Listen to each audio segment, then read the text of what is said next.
À 3, on entonne comment ne pas te louer. 1, 2, 3. Comment ne pas te louer, Seigneur? Comment ne pas te louer, Seigneur? Comment ne pas te louer?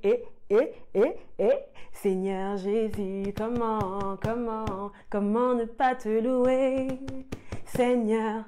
Comment ne pas te louer? Comment ne pas te louer, Seigneur Jésus? Quand je regarde autour de moi, je vois vidéo, 24 j'ai fait, comment ne pas te louer, Seigneur Jésus? We did it! On l'a fait! On l'a fait! On l'a fait. Je l'ai fait, vous l'avez fait avec moi. Dieu l'a fait depuis, même avant même qu'il ne mette les fondations du monde. C'était fait. Pendant un temps même, j'ai failli me lever. J'ai tellement enjoyé la chanson que moi-même j'ai entonnée que j'ai failli me lever, danser un peu, one, two step. La famille. La famille. Je dis, hein? La famille. Non. Vous êtes splendide. Vous êtes splendide. On est arrivé. 24 vidéos, calendrier de l'Avent de Samantha Tom terminé. Honnêtement, je ne pensais pas que j'y arrivais. Je vais être très honnête avec vous. Je ne pensais pas que j'allais y arriver, en fait. Il y a eu tellement souvent de manque de motivation, de frustration, de fatigue, de toutes sortes de choses. J'étais pas sûre que j'allais me rendre jusqu'ici, mais c'est tellement bon. C'est tellement bon de me rendre jusqu'ici. À toi qui es encore en train de persévérer, à toi qui es encore en train d'avancer, à toi qui étais sur le point de lâcher, avance jusqu'au bout. C'est-à-dire que juste le fait d'être arrivé jusqu'au bout va te donner une joie et un sentiment d'accomplissement que... la splendeur au lieu des cendres. La splendeur au lieu des cendres. Oh, donc l'ennemi envoie les flèches enflammées pour que ça prenne feu. Dieu dit, oh, attends. Du feu, moi, je fais sortir la gloire.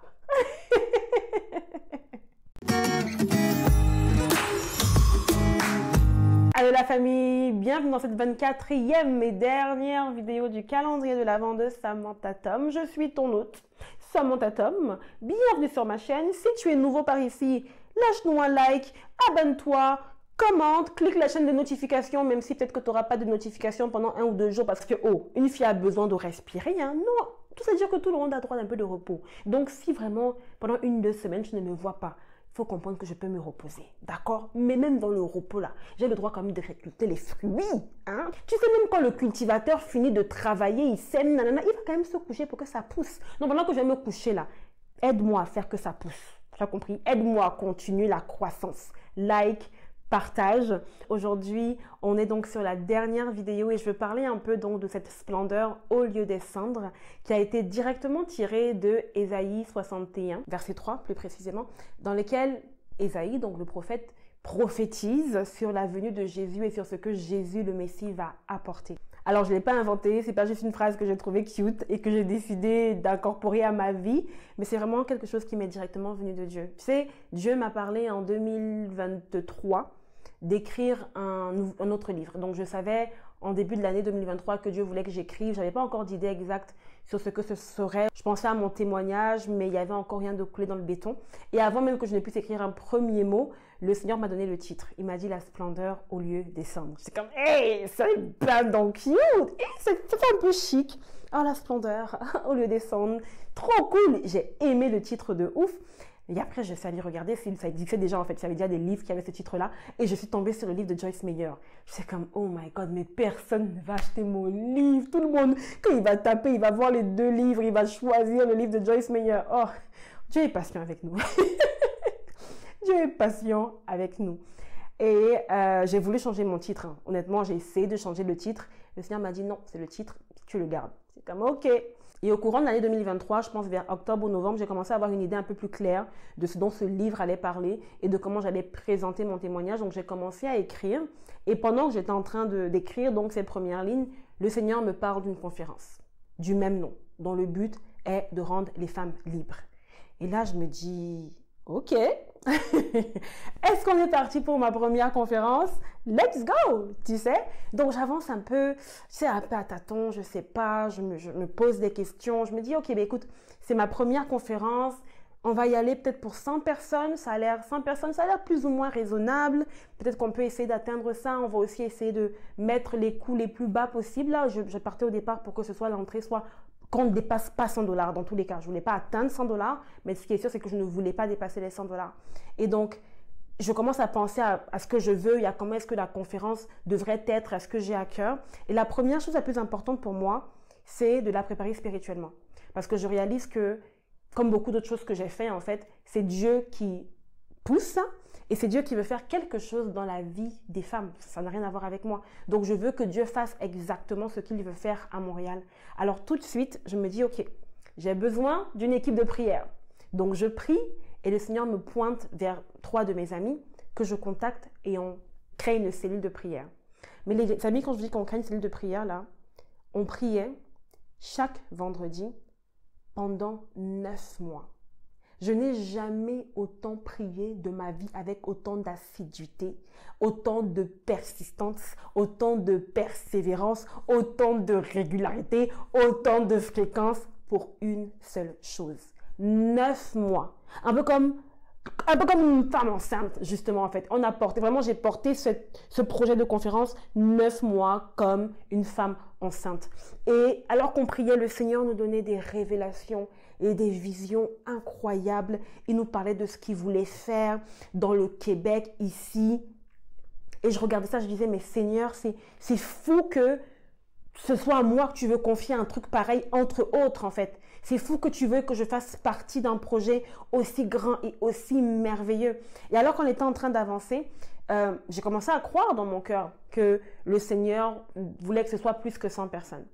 Alors, j'ai commencé à, voilà, j'ai cru qu'ok, je me pointais vers plus que 100 personnes, j'étais pas sûre. J'ai prié, j'ai reçu dans mon cœur que, écoute, c'est correct, j'avais la paix d'avancer en commençant à viser plus que 100. Donc, je suis tombée sur 300. Et alors qu'on priait et que je demandais vraiment la direction de Dieu pour chacune de ces choses, pendant qu'il était en train de m'accompagner également dans la rédaction du livre du même nom et dans tout ce qui concernait le livre, on priait et on demandait au Seigneur vraiment, parle-nous de qu'est-ce que tu veux faire. Le Seigneur nous parlait de réveil, il nous parlait de guérison, non seulement des cœurs, mais des corps. Il nous parlait vraiment de lever une armée de femmes, une nouvelle génération. Il nous parlait vraiment de sortir les femmes des ténèbres, en fait, comme s'il y avait des femmes qui marchaient dans la forêt, dans la nuit, et pouf, le ministère venait juste les saisir dans la lumière, en fait. Et ça me rappelait ce passage des Écritures où la Bible dit que Dieu nous a transportés du royaume des ténèbres vers son admirable lumière. Donc, ce que Dieu préparait là, pour moi, c'était incroyable. Je me disais, mais Seigneur, comment on va y arriver? Et en plus de cela, je me suis éloignée des saints que j'étais en train d'essayer de viser parce que j'avais l'impression que le Seigneur me poussait à viser plus. Disons 300 personnes. Donc, j'ai commencé à regarder des salles. J'ai commencé à visiter des salles. Au départ, je voulais aller avec mon église parce que c'était le plus simple. Mais le programme que j'avais à l'esprit était complexe et demandait beaucoup plus d'espace. Parce qu'il y avait par exemple des ateliers. Donc, il fallait ensuite qu'on divise peut-être 300 personnes en 3 groupes de 100. Donc, il n'y avait pas assez de place dans mon église. Il n'y avait pas de locaux. 2 locaux différents pour accueillir les 100 personnes. Il y avait le fait que je voulais faire le cocktail aussi dimanche parce que je voulais que, après avoir eu tout ce samedi là où on aurait été plongé dans tout ce qui est guérison, dans tout ce qui est restauration, tout ce que le Seigneur veut faire au-dedans de nous, que dimanche on célèbre comme les nouvelles créatures que nous sommes devenues, on célèbre comme les personnes restaurées que le Seigneur aurait fait de nous, en fait. Donc le dimanche, je voulais un cocktail, il n'y avait pas. Donc j'ai commencé à chercher autour de moi et je me suis retrouvée dans un lieu qui me semblait waouh. La salle là vraiment était belle. Est-ce que j'avais l'argent pour la payer? Non, les amis. Mais ça m'a semblé que c'était l'endroit, en fait. C'était l'endroit.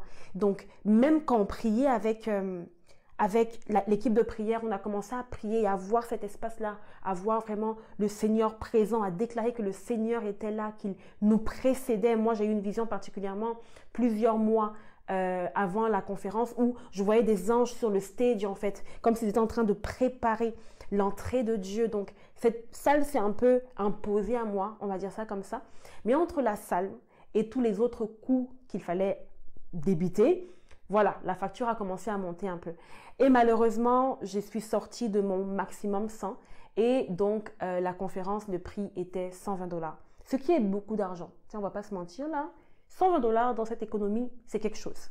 Mais là encore, je me disais, écoute, c'est sur 2 jours. J'ai vu des gens payer plus que ça. C'est sur 2 jours. C'est un très beau programme. C'est un très beau lieu. Il y a un cocktail. J'avais invité plusieurs femmes à venir et plusieurs femmes avaient dit oui. Donc en fait, j'ai vu Dieu agir tout au long de la préparation de cette conférence. Je l'ai vu nous parler, je l'ai vu nous encourager, je l'ai vu nous porter, même dans des situations genre où on se disait « Ah, telle personne vient me voir pour me dire que il y a telle grosse église qui va organiser un événement le même jour que ton événement, est-ce que tu veux changer ta date? Peut-être que ça serait plus sage. » Et moi, je reste comme ça, je me dis « Ok, Seigneur, qu'est-ce que je fais ?» Après, je me dis, non, la date que j'ai choisie, il y avait une raison pour laquelle je suis arrivée à cette date-là. J'ai prié, tu as approuvé. Donc, je ne peux pas changer mes plans parce qu'il y a quelqu'un de l'extérieur qui dit qu'il y a une grosse église qui fait quelque chose. S'ils font quelque chose, ben écoute, tant mieux. Dieu permettra que celles qui doivent être à ma conférence soient là quand même. Donc, j'ai tenu ferme. Je n'ai pas bougé. Et finalement, cette église-là n'a pas réussi à avoir l'espace qu'elle voulait pour organiser son événement.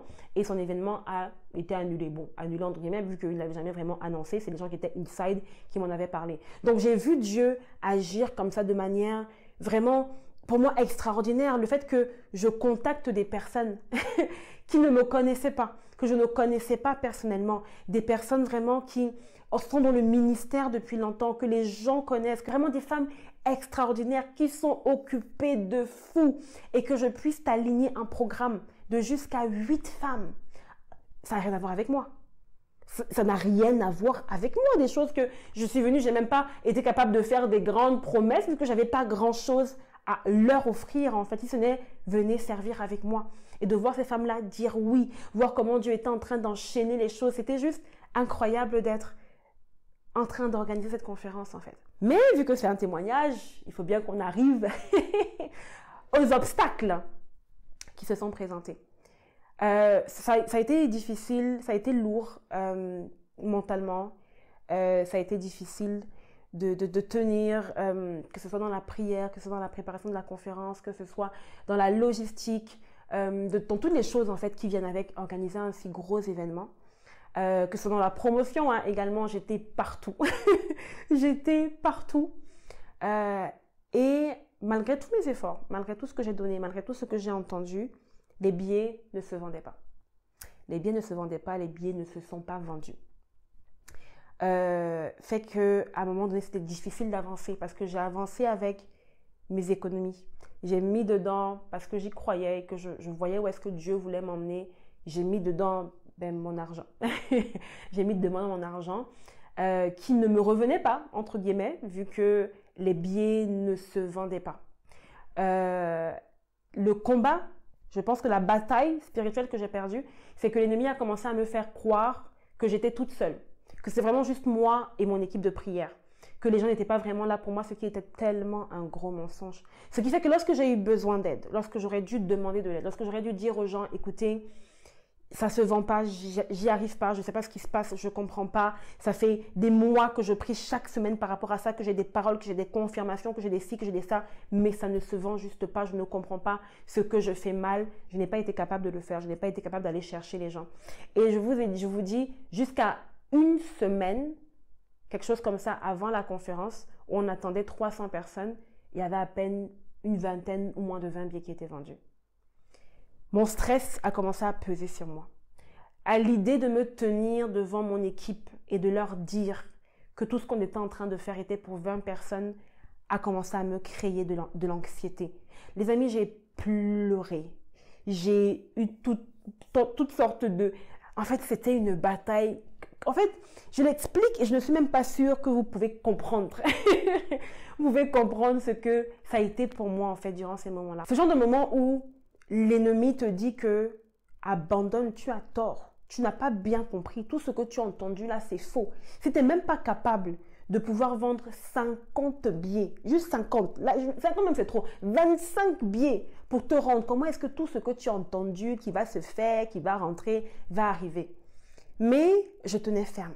Je priais. Et j'étais tellement convaincue de où est-ce que Dieu m'avait envoyé. En fait, c'est tellement clair pour moi que la conférence venait de Dieu. Je savais qu'il n'y avait absolument rien en moi qui voulait ça. Je n'ai jamais désiré être conférencière de ma vie. Ok? La parole est arrivée. Je l'ai reçue, je pense, en 2021 ou 2022. Quelqu'un m'a écrit pour me dire, ah, nana, deux personnes différentes m'ont dit, ah, je te vois, tout ça. J'ai dit, ok. Et je n'ai jamais cherché à faire arriver les choses par moi-même. Je n'ai jamais écrit à quelqu'un pour dire que, ah, tiens, non, j'aimerais. Je n'ai pas sollicité. C'est cette année, pour la première fois, que j'ai écrit à des gens parce que, vu que ma conférence venait et que je voulais me pratiquer à prêcher, c'est là que j'ai écrit à des gens pour dire, ok, ben écoute, moi je suis disponible si tu veux que je puisse venir dans ton église. Avant ça là, je n'ai jamais demandé à qui que ce soit de m'inviter, d'aller, jamais de ma vie. Alors je savais que mon cœur n'était pas là pour aller faire de l'argent. C'est pas la conférence qui allait me rendre riche. Au contraire, c'est en train de prendre mon argent. Je savais que je n'avais pas organisé ça pour mon nom, pour être célèbre. Je savais que j'étais dans un projet de Dieu. Et j'étais tellement convaincue, ma foi était telle que je me disais que les billets là vont rentrer. Je m'attendais à ce que je me couche un soir et que je me réveille le lendemain et que je trouve juste les 300 billets vendus, sold out. Ok? C'est là que ma foi était rendue. Alors, on est arrivé à une semaine. Et je passe par beaucoup de choses. Je saute beaucoup de choses parce que c'est 9 mois de vie que je ne peux pas juste te raconter comme ça en un jour. Il y a eu des moments où vraiment j'ai senti qu'il y avait tellement de blocages. Il y a eu un moment particulier où il y avait un blocage tel que j'avais l'impression que je ne pouvais pas accoucher.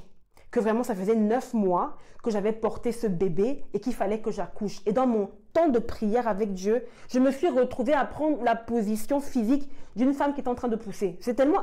Guys, le spirituel, c'est intense. Je me suis retrouvée à prendre la position physique de quelqu'un qui est en train de pousser, en fait. Et j'ai poussé, jusqu'à ce que j'ai eu l'impression que le Seigneur m'a dit que c'est bon, ton bébé est né. Et quelques jours plus tard, quand on a eu le temps de prière avec mes sœurs, il y a une d'entre elles qui m'a dit, je te vois avec un bébé qui vient de naître. J'ai dit, oh là là, non, Dieu est fort. Et ça veut me dire que je n'existe pas. Le spirituel de ça. Donc bref, il y a eu beaucoup de blocages. Et en fait, je vais me rendre au témoignage clé de cette splendeur ou le descendre. C'est pour ça que je vais rapidement. Alors, on est une semaine avant la conférence. Donc, on est vendredi. La conférence était le samedi de la semaine suivante. La salle n'est pas payée. J'ai fait une avance de 1 000 $ sur la salle. Juste la salle à elle seule, c'était 5 000 $. Okay? Donc, j'ai fait une avance de 1 000 $. Il me reste 4 000 $, 5 $ plus taxes. Il me reste 4 000 $ à payer que je n'ai pas. Parce que j'ai versé l'argent déjà dans le reste. Il y a une partie que j'ai dû payer pour le traiteur. Bref, j'ai pas d'argent. J'ai 0 $ pour payer cette salle-là. Mais je suis en train d'avancer avec assurance. Sachant que la salle devait être payée 3 semaines avant la conférence. Donc, je suis déjà en retard sur le paiement. Je suis dehors en train de chercher mes habits. Qu'est-ce que je vais porter pour la conférence? Sans stress, hein? Mon téléphone sonne. C'est le monsieur de la salle qui me dit que oui, il n'a toujours pas reçu mon paiement. Il était, je pense, 15 heures. Il me dit qu'il me donne jusqu'à ce que la comptabilité ferme à 16 heures. Si à 16 heures, il n'a pas reçu mon paiement, il annule tout. Hey! Chineke. Les amis, on trouve 4 000 $ en une heure. Non, si vous savez, dites-moi aussi que pas de chercher. En fait, sur le coup, moi, j'ai commencé à danser. Ça, c'était le niveau de la folie de ma foi. Parce qu'aujourd'hui, on parle de foi folle pour clôturer cette série du calendrier de l'Avent de Samantha Tom. J'ai commencé à... J'étais dans la rue, les amis. J'ai lancé dans mes oreilles là. Oh, mais ma... Je dansais dans la rue. Parce que j'ai dit où je suis là. Soit je me laisse abattre et je me dis qu'ok, l'ennemi va gagner ce combat. Soit je crois en Dieu jusqu'à la dernière minute. Donc, j'étais sûre que entre 15 h et 16 h, tous les billets dont j'avais besoin allaient rentrer de sorte que je puisse payer la salle. Ce n'est pas entré. 16 h, sonné pip pip. Il n'y a pas eu un seul billet de plus qui a été vendu. J'étais toujours à une vingtaine. Le monsieur de la salle m'a appelé, je n'ai pas décroché. Parce que je ne savais même pas d'abord quoi lui dire. Donc, j'ai laissé le téléphone sonner. Il m'a laissé un message vocal pour me dire que c'est bon. C'est annulé. On arrête tout. En fait, 9 mois à porter un projet, à le préparer, à écrire à des femmes extraordinaires de tout background, de tout arrière-plan différent, à les emmener ensemble pour cet événement-là. En parler sur les réseaux sociaux, y croire, manquer de sommeil, les amis là. Des fois, je me levais à 2 h du matin parce que le Saint-Esprit dit lève-toi, c'est l'heure de prier. Sacrifier ma famille. Croire en quelque chose de tout mon cœur, de toute mon âme, de toutes mes tripes. Entendre Dieu et être sûr que c'est Dieu qui parle et arriver à ce résultat-là, j'ai même pas été... En fait, c'est comme si je vivais un deuil. J'arrivais pas à respirer. J'ai passé, je pense, les 2 heures qui ont suivi dans ma chambre juste à pleurer. Je n'étais pas capable de faire autre chose que de pleurer. Je n'arrivais pas à comprendre qu'est-ce qui s'est passé, qu'est-ce que j'ai mal fait, qu'est-ce que j'ai pas compris. Comment est-ce qu'on en est arrivé là en fait? Comment est-ce que j'ai pu donner toute mon année? Parce que 9 mois c'est toute une année, guys. Comment est-ce que j'ai pu donner toute mon année sans compter les 2 mois présents? Parce que moi j'ai eu la vision en octobre. J'ai seulement appelé les filles vers décembre. Donc comment est-ce que j'ai pu me tromper autant? En fait, je n'arrivais pas à saisir comment est-ce que le diable avait pu gagner en fait. Est-ce que Dieu m'avait... C'était... Wouh! Crise de foi. Vraiment, je n'ai même pas de mots pour ça. Direct, j'ai écrit à mes sœurs de prière. Que les filles... Bon, comme vous entendez là, voilà le message qu'on m'a laissé.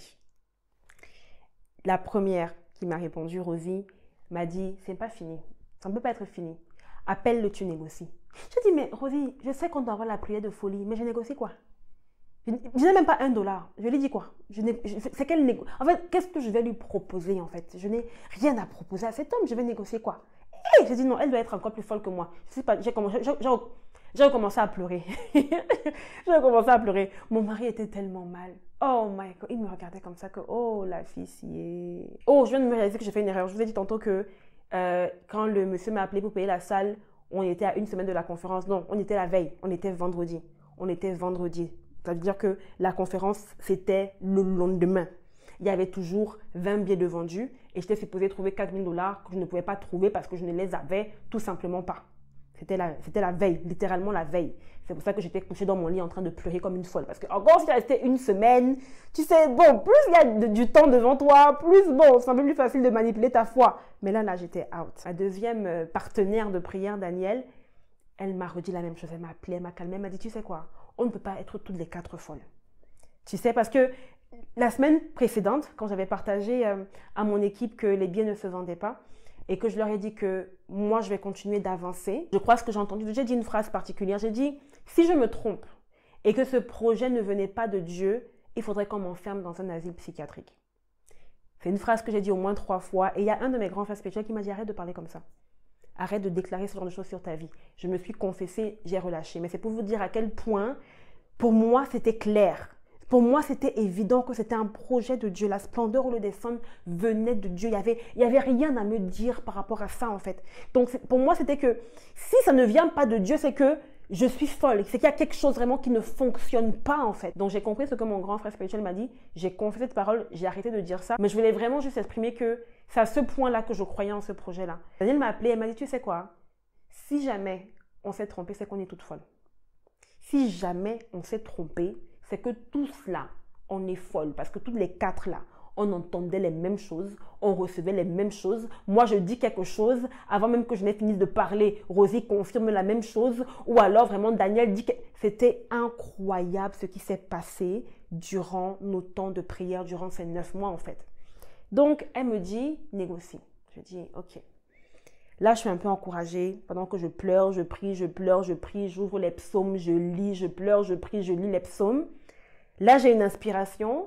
Je dis au monsieur, est-ce que si j'apporte l'argent cash, donc en comptant, les billets comme ça, là, $4 000 en billets, demain matin à 6 h, parce qu'on devait entrer dans la salle à partir de 6 h pour installer l'équipement de musique et tout, est-ce que si j'apporte ça demain à 6 h, parce que j'avais son portable, donc je lui envoie un texte, vu que la comptabilité est fermée, est-ce que si j'apporte ça en cash en 6 h du matin demain, on pourra occuper les lieux?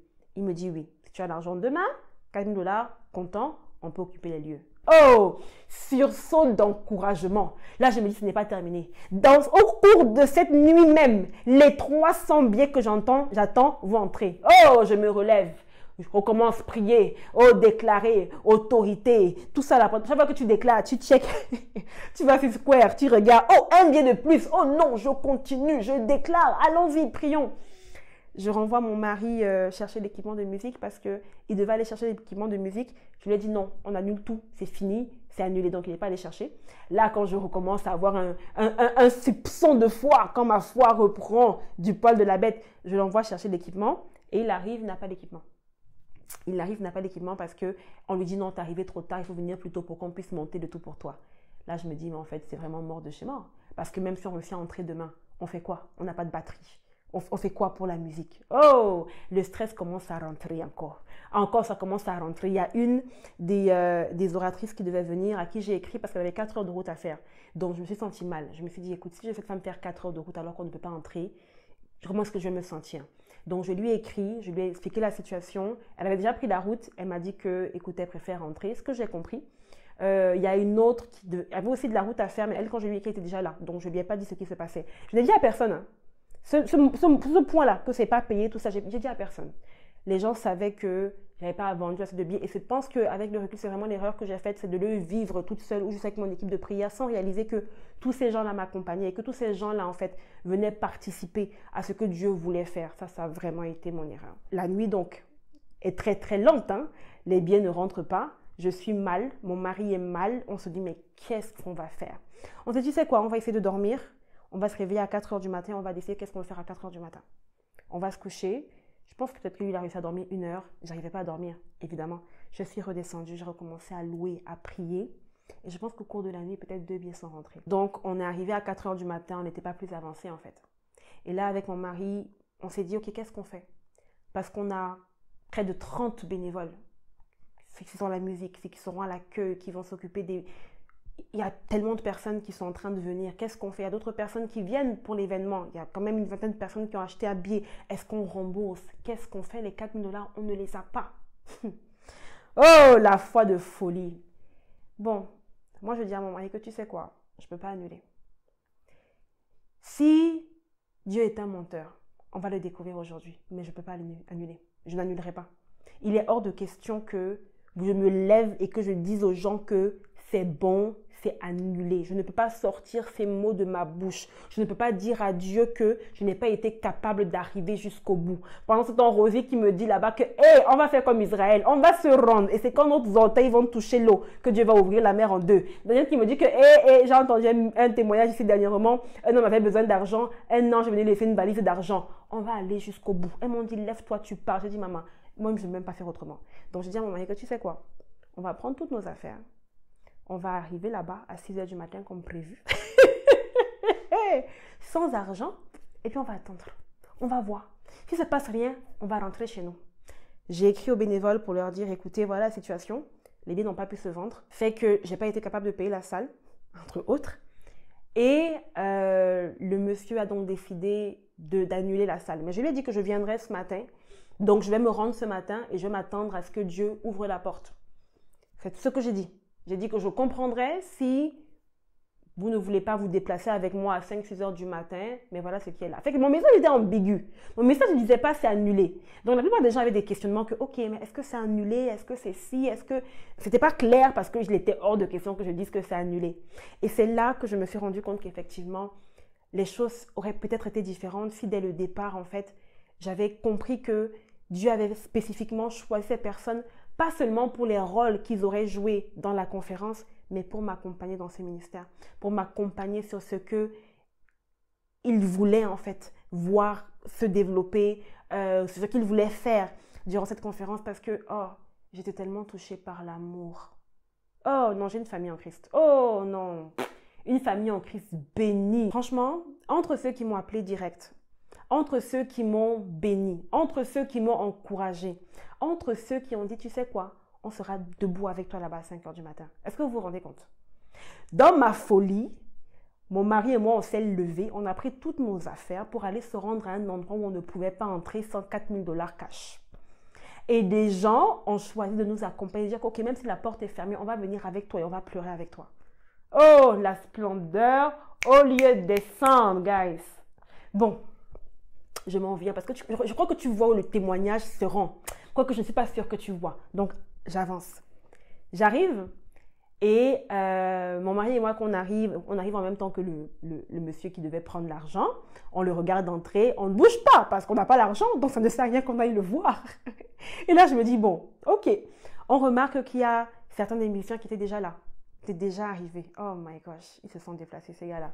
Crème de la crème. Crème de la crème. Je ne les connaissais même pas personnellement. Je ne les connaissais même pas personnellement. Dieu m'a prouvé que c'est lui qui utilise qui il veut, comme il veut. Des fois, on est là, on veut les connexions, on se dit qu'il faut les relations. Je ne les connaissais pas, ces musiciens, personnellement. Je suis juste venue leur dire que voilà le projet, j'ai besoin d'aide et ils sont venus servir, ils ont tout donné. Et ils sont venus me soutenir n'étant même pas mes amis à 6 h du matin dans une salle où ils savaient qu'ils ne pouvaient pas entrer de base. Et ça même, c'est seulement là, c'est la splendeur. Ça même seulement en soi, c'est témoignage. Fait que donc, j'arrive et puis je descends de la voiture et honnêtement, quand je descends de la voiture, dès que je les ai vus, j'ai juste commencé à pleurer. Dès que je les ai vus, j'ai juste commencé à pleurer. Ils sont venus me consoler, ils m'ont fait un câlin, ils m'ont vraiment dit, hey, écoute, on est là, on sait ce que c'est pas facile, mais tu es allé jusqu'au bout. Ils m'ont tellement encouragée. Et à un moment, j'étais comme, ok, je vais marcher un peu. J'ai besoin d'avoir des idées claires parce que, Seigneur, tu voulais que je me rende jusqu'ici. Je me suis rendue jusqu'ici. Maintenant, qu'est-ce qu'on fait? Comment on fait pour entrer? Et pendant que je suis en train de marcher comme ça, mon téléphone sonne. Parce que là, voilà, mon téléphone sonne. Et je regarde, c'est le message d'une sœur en Christ qui m'encourage et qui me dit que le Seigneur veut que je te dise que aujourd'hui, là, c'est comme ça que tu entres dans ton ministère. Qu'aujourd'hui, là, tu vas voir une gloire que tu n'avais jamais vue avant. J'ai dit, hey, amen, amen, amen, amen, ma soeur, sois bénie. Elle finit de me dire ça comme ça. Elle me dit, le Seigneur m'a mis à cœur de te faire un don qui n'est qu'une goutte d'eau dans l'océan. J'ai dit, oh, goutte d'eau dans l'océan. Elle envoie 2000 $. Oh, oh. Je n'ai même pas encore le temps de réaliser ce qui vient de se passer. En fait, quand je reçois le virement Interact, je suis un peu déboussolée. Je ne comprends pas. Je me dis, mais la femme s'est à trouver l'argent si où de me donner ça comme ça en 1 minute. Avant que j'aie le temps de me retourner, mon mari m'appelle, il me dit, viens. Alors, je retourne retrouver mon mari avec ceux qui étaient là. Et mon mari me dit, X a décidé de payer les 4000 $ qu'il faut pour rentrer dans la salle. J'ai dit, pardon.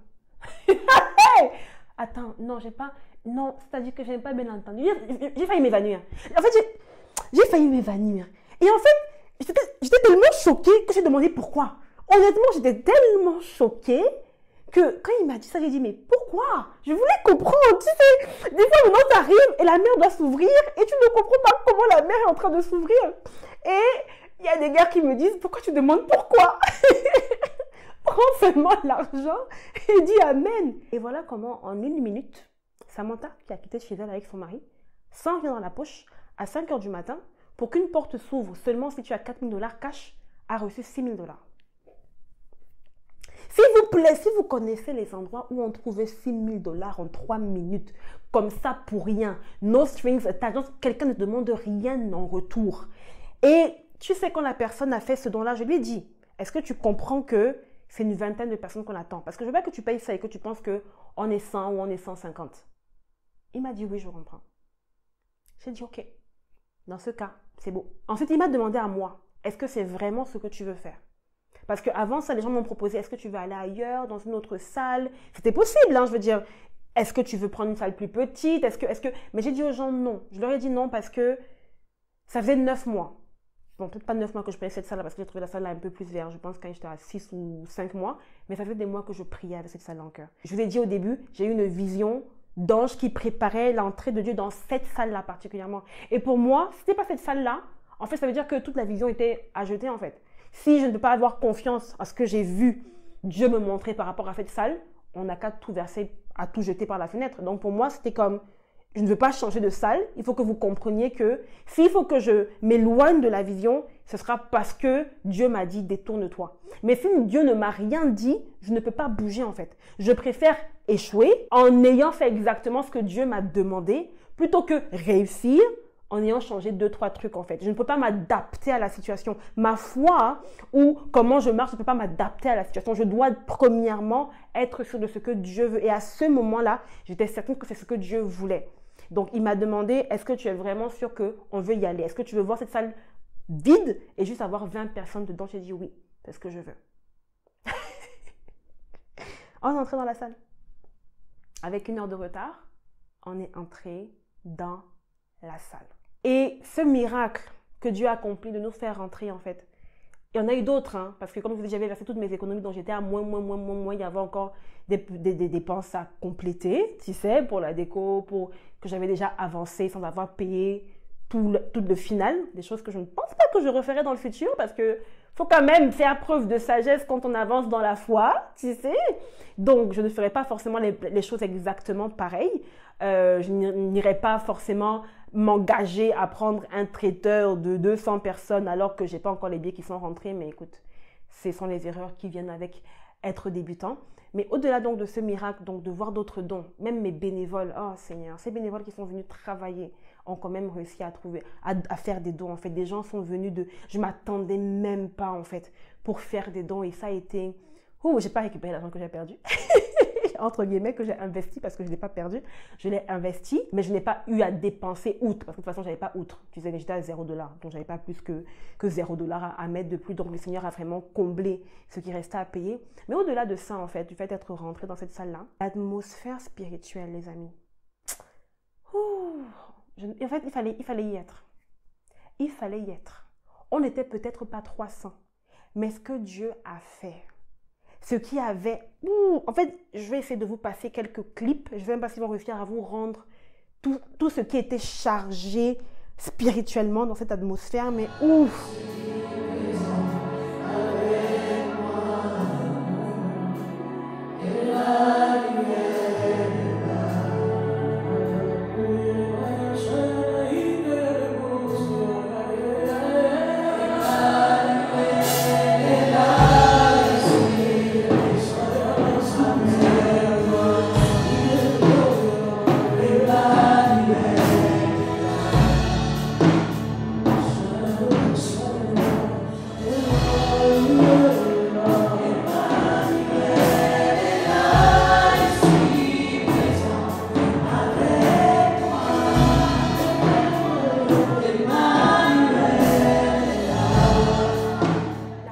Dieu était tellement tangible, c'était tellement... En fait, je regardais ça comme ça, je disais non, on n'a pas perdu 9 mois. Non, mon équipe de prière et moi là, on n'a pas perdu 9 mois, c'était pas en vain. Ce n'était pas en vain, c'était incroyable. Je suis montée, j'ai prêché, tout le monde m'a dit, attends, c'est toi ça? Parce qu'il m'avait regardé prêcher quelques semaines avant et bon, voilà. Le contenu était là, mais le reste, le Saint-Esprit a pris le relais. Il y avait malheureusement, une seule des membres de mon équipe de prière était à Montréal à ce moment-là. Donc, elle a prié aussi. Et quand elle a pris le micro là, non, on a senti là. Même les musiciens ont commencé à taper sur les instruments. C'était une expérience de fou en fait. Et ensuite de ça, je suis montée sur le stage et c'est ça qui a particulièrement été incroyable, c'est que il y a plusieurs années, une de mes amies, en 2015 d'ailleurs, m'avait dit qu'elle avait une vision de moi, qu'elle me voyait avec une robe jaune et que j'étais... En fait, c'est comme si, voilà, il y avait des caméras sur moi, comme si j'étais le centre de quelque chose. C'était vraiment une vision difficile à expliquer, mais ça montrait comme si j'entrais dans quelque chose qui méritait en fait de l'attention. Et quand je suis montée sur ce stage, à la fin, et que j'avais une des pasteurs de mon église qui était là et qui a prié pour moi, qui a prié pour mon ministère, j'ai senti, en fait, le Seigneur m'a rappelé cette vision que je n'avais même pas eue, que c'est mon ami qui avait eue, et il m'a dit que c'était ce moment-ci. Que le moment de la vision, donc il y a 9 ans là, encore comme les 9 mois là, c'était ici et maintenant. Et j'ai compris en fait que j'étais en train d'accoucher mon ministère à une dimension que je ne pouvais même pas comprendre en fait. J'ai compris que le Seigneur voulait me faire réaliser que malgré tout ce que le diable a essayé de faire pour que ce soit ma dernière conférence, pour que je sois battue, pour que j'abandonne, c'était que le début en fait. J'étais en train de commencer seulement à me rendre où je voulais me rendre. Le Seigneur m'a fait réaliser que tout ce que j'avais reçu au cours des 9 derniers mois et que j'ai mal interprété en me disant tout ça c'est pour ce 31 août et 1er septembre 2024. Et en fait, il me parlait de tout un ministère qui va s'étendre sur des années en fait. J'ai compris que le Seigneur me disait qu'écoute, je suis en train de te parler de tout ce qui est en train d'arriver. C'est pas juste ce moment-ci en fait, ça commence à ce moment-ci, mais c'est vraiment sur ce que moi je vais faire avec toi en fait, sur ce qui est en train d'arriver. Et j'ai compris également que quand le Seigneur dit qu'il est celui-là qui laisse les 99 pour aller chercher la seule brebis qui est perdue, non, il faut le croire. Il faut le croire. Et c'est ça qui m'a encore plus mis dans mon cœur, ce désir d'aller chercher une seule personne. Je vous le dis, là, des fois, je fais mes programmes d'accompagnement, on est 2. C'est correct. C'est bien correct. On est là sur YouTube, on est 100, on est 28, c'est bien correct. Parce que Dieu cherche la brebis qui est perdue. On était peut-être une vingtaine ou une trentaine, peut-être qu'on atteignait 50 quand je compte des bénévoles. Et quand je regarde le programme que Dieu a fait, la beauté de la salle, le niveau d'excellence qui a été mis dans tout ce qu'on a fait, la nourriture qui était bonne, le cocktail, les oratoires, je veux dire, on était 8, on a gardé le programme, hein. On a gardé le programme. C'est-à-dire que les 30 personnes qui ont été là ont été traitées avec... Non, mais vraiment, elle-même quand elle partait, disait que non, j'avais vécu ça. Et n'ont jamais été si bien traité à une conférence. Parce que le Seigneur m'a fait comprendre à travers cette expérience également que chaque âme compte. Et que je ne peux jamais me permettre de voir les gens en termes de chiffres. Parce qu'à ses yeux-là, ce ne sont jamais des chiffres. Ce sont des personnes avec des noms, des histoires et des besoins auxquels il veut répondre à travers moi. Et c'est sur ça que je veux conclure ce calendrier de l'Avent de Samantha Tom. Dieu veut te donner la splendeur au lieu des cendres. Je l'ai expérimenté. Je continue de l'expérimenter. Je suis tellement honorée et ça me rend tellement humble que Dieu me choisisse, que Dieu choisisse de me confier un ministère dont ce sera ça le but en fait, d'apporter aux gens la splendeur. Alors, je m'arrête ici. J'ai été contente de vous avoir avec moi durant ces 24 derniers jours. Ça a été un honneur et un privilège de vous servir. Chacun d'entre vous, vous comptez énormément pour moi. Vous comptez encore plus pour Dieu. Vous n'êtes pas qu'une parmi tant d'autres. Vous n'êtes pas un chiffre, vous n'êtes pas un numéro, vous êtes une personne à part entière. J'ai certainement beaucoup de choses à apprendre de cette conférence. Je ne suis pas encore rentrée dans tous les détails avec Dieu pour savoir qu'est-ce qui devrait être fait différemment, qu'est-ce qui aurait dû être interprété autrement. Ce que j'ai appris pour sûr, c'est de demander à Dieu, c'est pour quand? Tu sais, non pas justement de recevoir et de penser que, ok, comme il y a un événement directement connecté, c'est pour maintenant. Mais non, vraiment demander à Dieu, ok, c'est pour quand? Mais une chose certaine que j'ai apprise, c'est que le Seigneur m'a prouvé que la foi déplace les montagnes, que la foi de folie est toujours récompensée. Des choses que je ne pensais pas que je ferais de ma vie, je les ai fait et ça donne un témoignage incroyable. La splendeur ou le descendre, c'est mon histoire. C'est l'histoire que je partage dans ce livre qui est toujours disponible sur Amazon. Il est encore temps de te le procurer, de télécharger gratuitement le premier chapitre en suivant les instructions qui sont dans la barre de description. C'est mon histoire, c'est ce que j'ai partagé dans mon livre, c'est ce que j'ai partagé ici sur ma chaîne, mais c'est également ton histoire. Alors procure-toi ce journal, complète-le et commence à partager autour de toi la splendeur que Dieu t'a donnée. Je veux que tu brilles. Vraiment, ma prière pour toi en 2025, c'est que tu brilles de tout ton éclat. Que tout ce qui est encore noir, que tout ce qui est encore sombre, que tout ce qui est encore gris, que tout ce qui est encore assombri disparaisse, que toute ténèbre se dissipe et que tout ton éclat, que la gloire de Dieu qui t'habite soit capable de faire resplendir et d'apporter la lumière à tous ceux qui forment ton entourage. Sois richement béni et en tout temps, en toutes circonstances, quoi que ce soit que tu traverses, veille sur ton cœur.